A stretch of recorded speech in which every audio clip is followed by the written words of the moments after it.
ఇక వివరాలకు వెళ్తే తెలంగాణలో సంచలనం సృష్టిస్తున్న నైనీ కోల్ బ్లాక్ టెండర్లపై విచారణ చేపట్టాలని కేంద్రం నిర్ణయించింది. నైనీ కోల్ బ్లాక్ విషయంలో వివాదం తలెత్తిన నేపథ్యంలో కేంద్ర బొగ్గు గనుల శాఖ మంత్రి కిషన్ రెడ్డి ఆదేశాల మేరకు 2 సభ్యులతో కూడిన కేంద్ర బొగ్గు శాఖ అధికారుల బృందం సింగరేణిలో పర్యటించనుంది.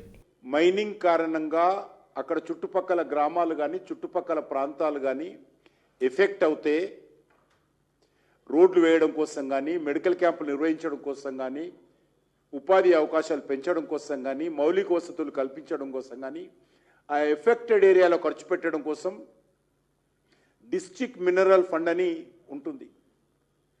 ఇప్పుడు పరిస్థితి ఏంటంటే ఆ డిస్ట్రిక్ట్ మినరల్ ఫండ్ కూడా ఇవ్వలేనటువంటి పరిస్థితి ఉంది. సుమారు 1500 కోట్ల రూపాయల జిల్లాలకు ఇవ్వాలి సింగరేణి, కానీ సింగరేణి డబ్బులు లేని కారణంగా జిల్లాలకు ఇవ్వలేదు. ఈరోజు మేము ఎప్పటికప్పుడు చెప్తా ఉంటాం కోల్ కంపెనీలకు, ప్రైవేట్ సెక్టార్లో కానీ గవర్నమెంట్ కంపెనీలకు కానీ పిఎస్యూలకు కానీ అప్గ్రేడ్ చేస్తుండాలి, టెక్నాలజీ అప్గ్రేడ్ చేస్తుండాలి. పాత మిషన్ల స్థానంలో కొత్త మిషన్లు పెట్టాలి, పాత వాహనాల స్థానంలో కొత్త వాహనాలు పెట్టాలి, ఇంటిగ్రేటెడ్ కమాండ్ కంట్రోల్ సిస్టమ్ ఏర్పాటు చేయాలి, అనేక మేము ఆదేశాలు ఇస్తుంటాం. కానీ సింగరేణిలో చేయలేనటువంటి పరిస్థితి, నిధులు లేక, న్యూ టెక్నాలజీ పెట్టలేక, పాత మిషన్లతో పనిచేసి కార్మికుల మీద అదనపు భారం వేస్తున్నది సింగరేణి కంపెనీ. కారణము నిధులు లేని కారణంగా. ఈ పాపం ఎవరిదని అడుగుతా ఉన్నాం. ఈరోజు అడ్డంగా మా ప్రెస్ కాన్ఫరెన్స్లో మాట్లాడడం కాదు, నేను ఈరోజు ఒకటే అడుగుతా ఉన్నాను. ఈరోజు సుమారు 12 ప్రైవేటు కంపెనీలు రకరకాల పనుల మీద ఈరోజు సింగరేణిలో పనిచేస్తూ ఉన్నాయి. మరి టిఆర్ఎస్ హయాంలో కూడా చాలా ప్రైవేట్ కంపెనీలకు వర్క్ ఇచ్చారు. ఇప్పుడు కాంగ్రెస్ వచ్చిన తర్వాత కూడా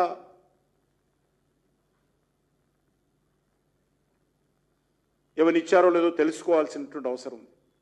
కానీ ఏ రోజు కూడా కేంద్ర ప్రభుత్వానికి ఎవరు ఎక్కడ పనిచేస్తున్నారో ఏ రోజు కూడా చెప్పరు. ఏపీ డిప్యూటీ సీఎం పవన్ కళ్యాణ్కు దైవభక్తి చాలా ఎక్కువ అనే సంగతి అందరికీ తెలిసింది.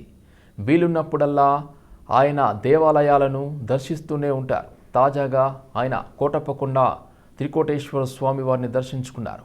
హెలికాప్టర్లో అక్కడకు చేరుకున్న పవన్కు ఆలయ అధికారులు, ప్రజాప్రతినిధులు స్వాగతం పలికారు.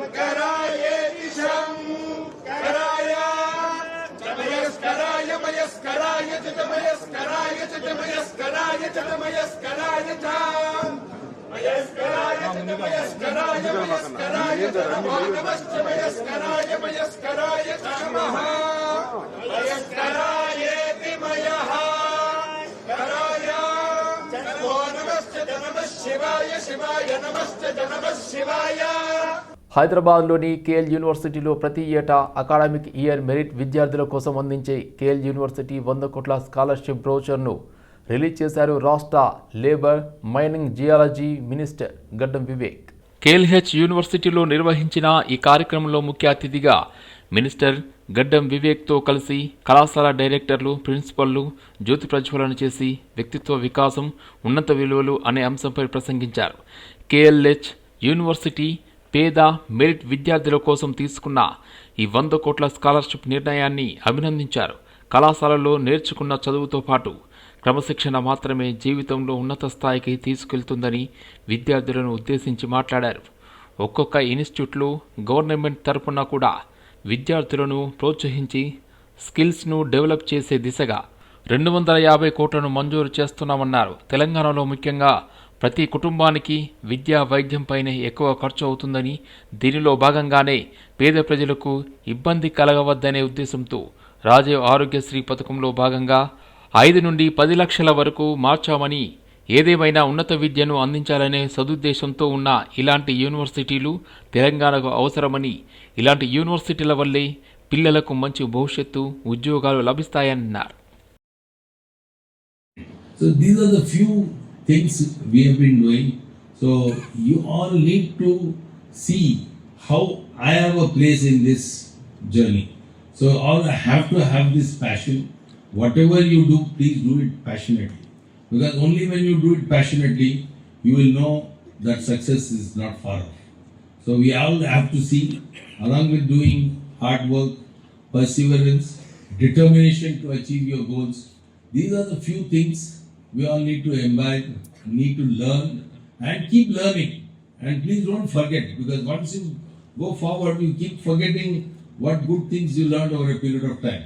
So you keep reinventing those things again, so that they help us to see how we can learn and do new things in our coming days. So friends, I won't take much time. I would love to take up some questions if you have, because we also run an education institution for the underprivileged. My wife runs it actually. She, as you are saying that you have a scholarship scheme for 95%, she also has a scholarship scheme for 80%. All the students who achieve 80%, their fees and everything is waived off. So we also in this educational field, trying our best, because the children are challenged. We have auto drivers' children, we have housemates' children.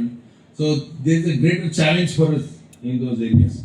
And I must say that in those circumstances also, our college, our educational institutions, last year in the intermediate state examinations, we had 4 ranks, 2nd, 4th, 5th and 6th. So everybody in their own way, they are all doing something good for the society. Sangareddy జిల్లా పటాన్ చెరువులో GHMC circle కార్యాలయాన్ని తెల్లాపూర్ తరలించాలన్న నిర్ణయంపై స్థానిక ప్రజలు, ప్రజాప్రతినిధులు ఆగ్రహం వ్యక్తం చేస్తున్నారు. పటాన్ చెరువు ఇక్కడ, పరిపాలన ఎక్కడా అంటూ నిరసన గలం విప్పారు. పటాన్ చెరువు జీహెచ్ఎంసీ సర్కిల్ ఆఫీసును పటాన్ చెరువు నుండి తరలించొద్దంటూ కార్పొరేటర్ మెట్టు సాయి యాదవ్ ఆధ్వర్యంలో భారీ నిరసన కార్యక్రమం చేపట్టారు. కార్యాలయం తరలింపును వ్యతిరేకిస్తూ నాయకులు, కార్యకర్తలు నిరవధిక నిరాహార దీక్షకు దిగారు. సర్కిల్ ఆఫీసును తెల్లాపూర్కు తరలిస్తే సామాన్య ప్రజలకు ఇబ్బందులు తప్పవని ఆందోళనకారులు మండిపడుతున్నారు. పటాన్ చెరువు, జేపీ కాలనీ, ముత్తంగి, తెల్లాపూర్ డివిజన్ల పరిధిలోని ఈ సర్కిల్ ఆఫీసును తిరిగి పటాన్ చెరువులోనే కొనసాగించాలని డిమాండ్ చేస్తున్నారు. కార్యాలయం దూరం, సమస్యల భారం అంటూ ప్రభుత్వ నిర్ణయానికి వ్యతిరేకంగా నినాదాలు మిన్నంటాయి.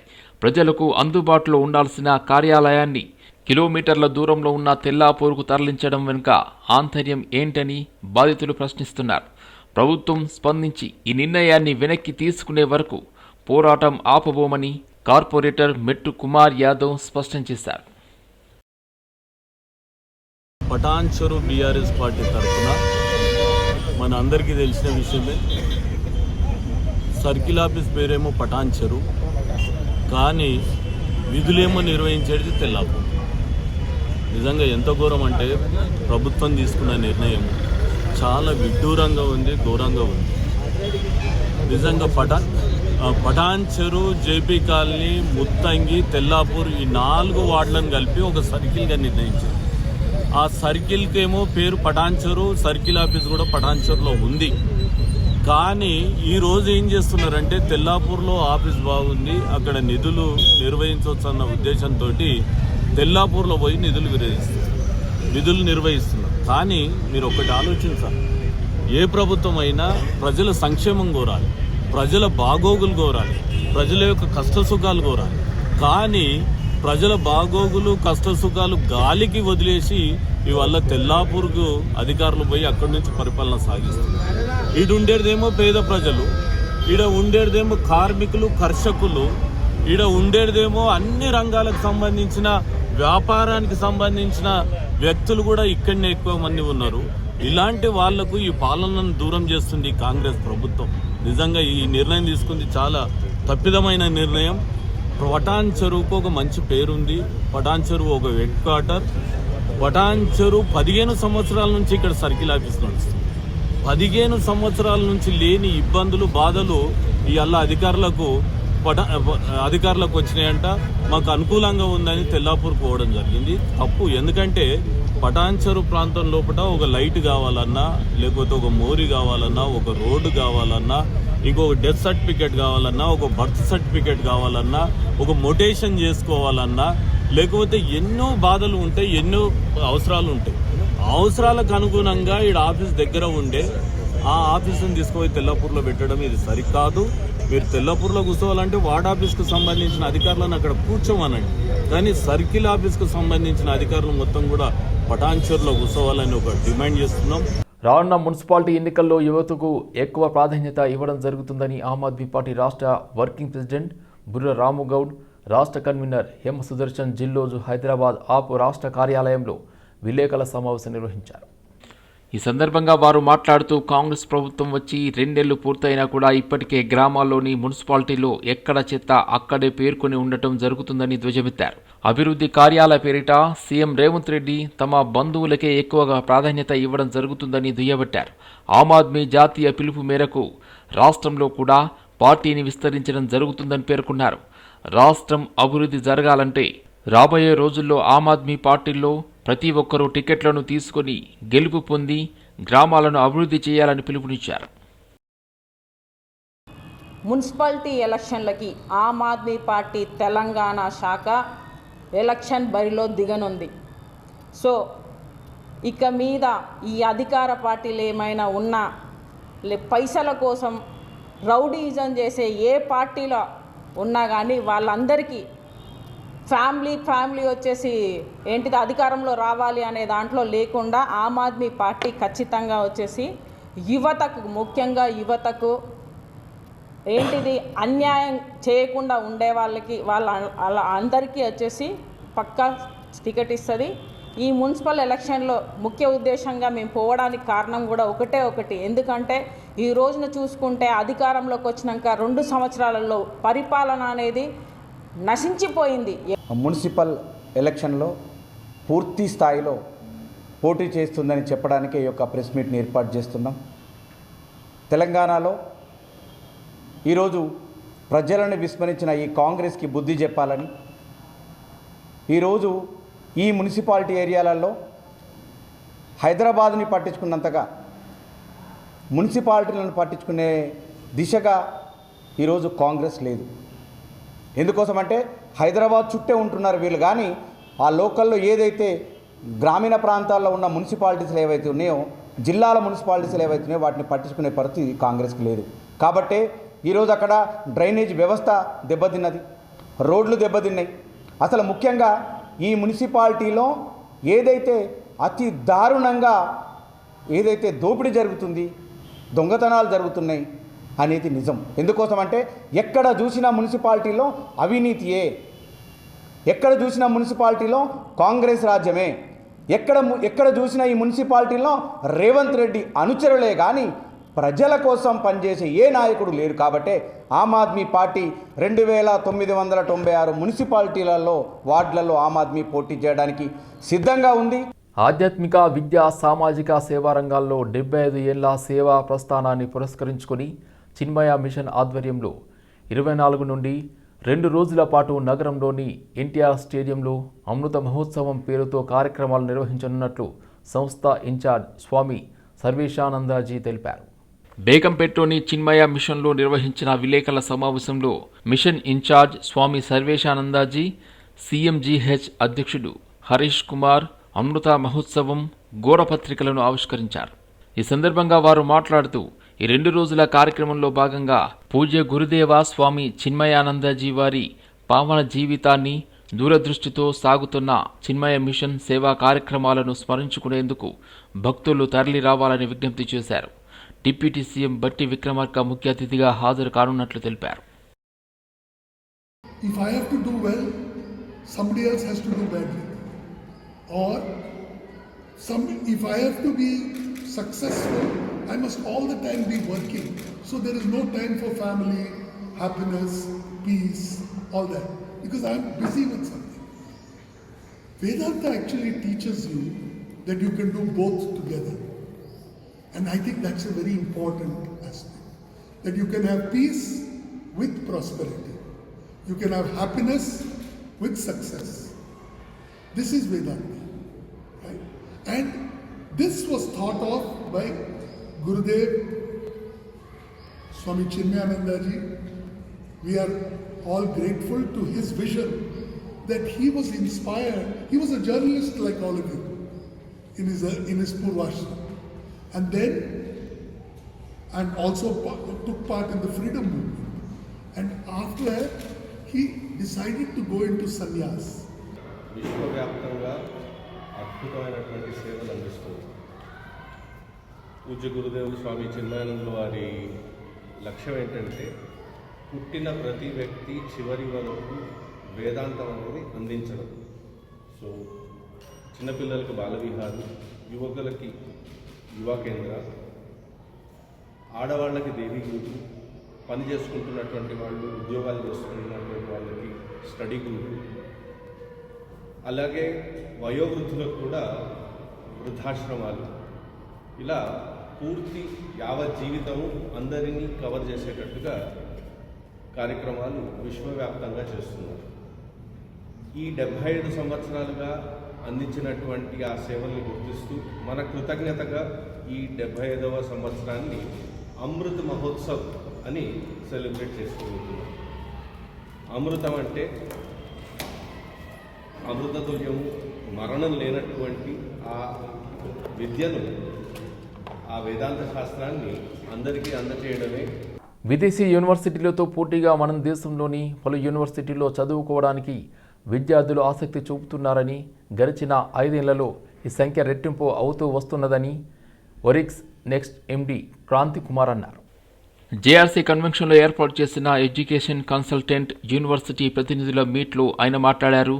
గుజరాత్, మహారాష్ట్ర, కర్ణాటక, ఏపీ, తెలంగాణ, ఢిల్లీలతో పాటు పలు రాష్ట్రాలకు చెందిన ప్రసిద్ధిగాంచిన 50కి పైగా యూనివర్సిటీల ప్రతినిధులు ఈ సమ్మిట్లో పాల్గొన్నారని ఆయన తెలిపారు. ఆయా యూనివర్సిటీల్లో లభిస్తున్న కోర్సులతో పాటు వాటి వల్ల ఉపాధి అవకాశాలు, భవిష్యత్తులో చేర్చబోయే కోర్సుల గురించి కన్సల్టెంట్లకు అవగాహన కల్పిస్తున్నట్లు ఆయన వెల్లడించారు.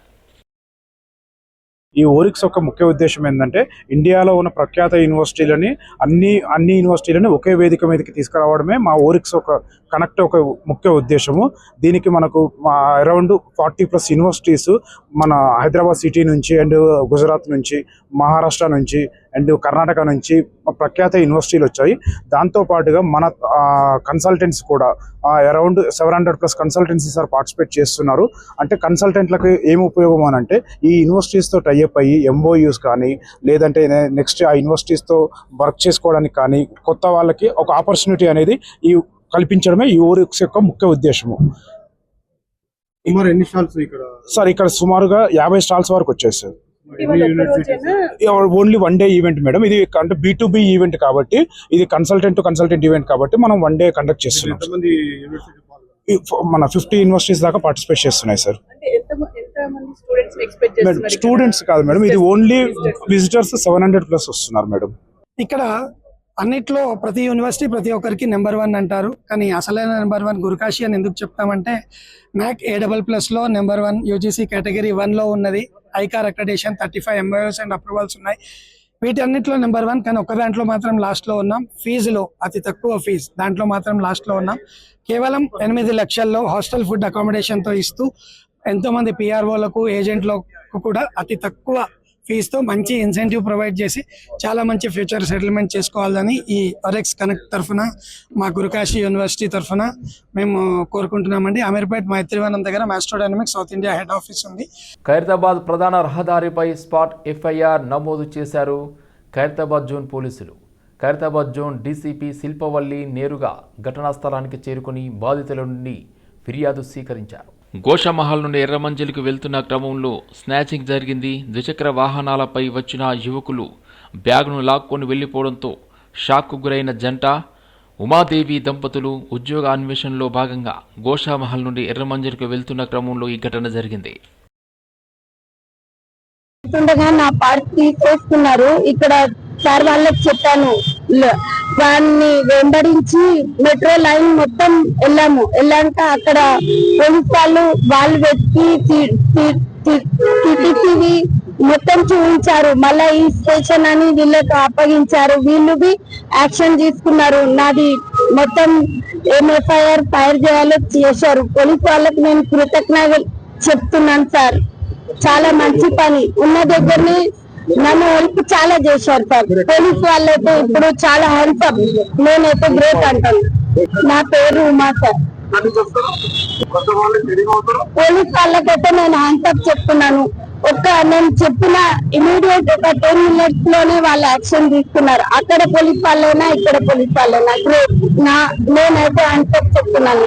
Citizen centric or victim centric policing లో భాగంగా FIRs ముఖ్యంగా కంప్లైంట్స్ దగ్గర నుంచి కంప్లైంట్ తీసుకునే ప్రక్రియ ఏదైతే ఉంటుందో అది పోలీస్ వారు కొన్ని ఉంచుకోబడిన క్రైమ్స్ లో, అంటే ప్రాపర్టీ క్రైమ్స్ అవ్వచ్చు, మర్డర్స్, తర్వాత తర్వాత ఎటువంటి ఉమెన్ కి సంబంధించి చిల్డ్రన్ కి సంబంధించిన కేసెస్ లో కానీ, అలానే certain other category of crimes like marriage offences, then ఇంకేమున్నాయి property body, SC/ST cases, POCSO cases, వీటన్నిటిలో కూడా మనకి చట్టంలో విక్టిమ్ దగ్గరికి వెళ్ళి అక్కడే స్టేట్మెంట్ రికార్డ్ చేసుకుని అని ఉంది. దాన్ని ఇంకా కూడా ఎన్ఫోర్స్ చేస్తూ లోయర్ లెవెల్ స్టాఫ్ వరకు కూడా వాళ్ళకి ఎంపవర్ చేస్తూ, ఒక బీసీకో ఒక పాటోల్ కార్కో ఒక 500 వస్తే మనం అందరం వెళ్తాం, అక్కడికి స్టాఫ్ వెళ్తారు, BC వెళ్తారు, ఇన్స్పెక్టర్ వెళ్తారు, SO వెళ్తారు.